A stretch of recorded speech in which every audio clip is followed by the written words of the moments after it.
ছমাহ ধৰি নিৰুদ্দেশ গড়গাঁৱৰ ৬০ৰ ঊৰ্ধৰ এজন ব্যক্তি।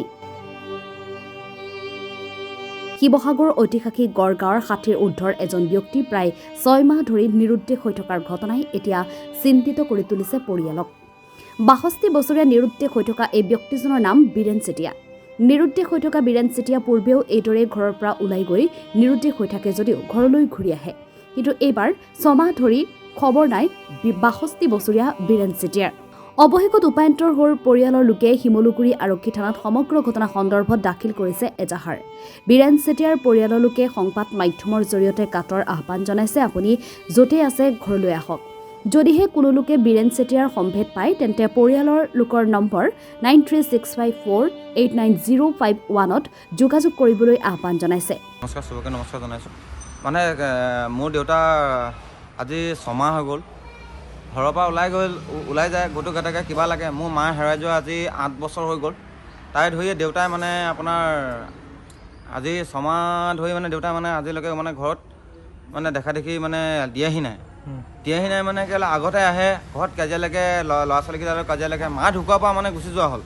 মা গুচি যোৱাৰ পৰা মানে মা ওপৰলৈ স্বৰ্গগামী হোৱাৰ পৰা তেতিয়াৰ পৰাই মানে দেউতাই মানে তেতিয়াৰ পৰাই মানে গুচি গৈছিলে। তেতিয়াও এবাৰ আমাক এৰি থৈ গৈছিলে। সেইবাৰ এৰি যোৱাৰ পৰাই মানে মই চবকে মানে কৈছিলোঁ যে দাদাকো কৈছোঁ যে দেউতা কি হ'ল, দেউতাই ইমান দিনৰ মূৰত আহে, ইমান দিনৰ পিছত গুচি যায়। ক'ৰবাত দেউতা কিবা এটা হেৰি কৰি আছে নেকি? আহে 6 মাহৰ মূৰত কাজিয়া লাগে, কাজিয়া পেচাল লাগে, তাৰপৰা গুচি যায় দেউতাই। তাৰপৰা সেইটো লৈয়ে মানে মই দেউতাৰ লগত মই এটাই কৈছোঁ, যদি দেউতাই ডিমাপুৰৰ ফালৰ পৰা আহে মানে ডিমাপুৰ মৰিয়নি আৰু আপোনাৰ ডিমাপুৰ মৰিয়নি আৰু এটা হ'ল টিংখাং, এইটো চাইডত দেউতা থাকে মানে এইটো চাইডত দেউতা থকাৰ কাৰণে মানে মই চবকে অনুৰোধ কৰিছোঁ যে কোনোবা ব্যক্তি যদি মোৰ দেউতাক যদি দেখিছে, মই আপোনালোকক ফটোখন দি দিছোঁ, এই ফটোখন দি দিছোঁ। যদি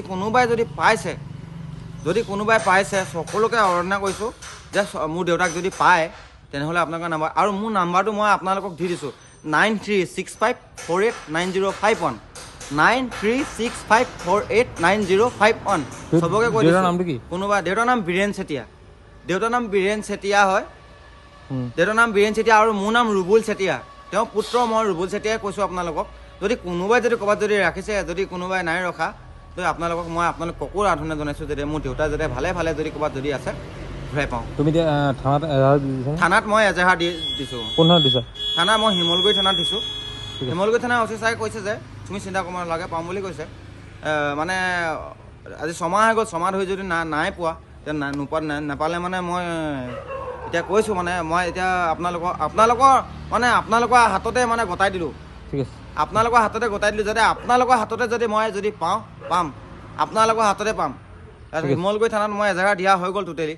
বীৰেন চেতিয়া দেউতাৰ নাম, আৰু মোৰ নাম ৰুবুল চেতিয়া, আৰু মোৰ নাম্বাৰটো আপোনালোকে চিনাক্ত কৰি লওক আৰু এবাৰ 9365489051 9365489051 মোৰ নাম্বাৰ। দেউতাৰ নাম বীৰেন চেতিয়া, ফটোখন আপোনালোকে পাই যাব, চিন্তা কৰিব নালাগে। নাজিৰাৰ পৰা ৰঞ্জিত সভা পণ্ডিতৰ ৰিপৰ্ট, আছাম ফ্ৰণ্ট।